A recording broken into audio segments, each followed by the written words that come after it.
I have actually discussed this scenario with SP Soto when he broached the idea of giving back the BRC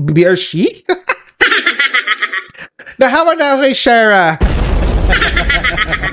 BRC chairmanship to me if I am elected again to head the committee. We should be ready for any and all consequences, including losing some members of the majority bloc and consequently his Senate presidency. This is a real threat. Totoo yan. Kasi alam nyo mga kababayan, kaya umalis nga or nag-resign si Senator Ping Lacson sa pagiging BRC chairman ay dahil merong mga majority senators na umaalma sila na bakit daw ang tinitira na o ang tinatamaan na ng mga hearing sa Blue Ribbon Committee ay yung mga kasama nilang senador. Ang nag-bring up ng kwento na yan ay si Senator JV Ejercito.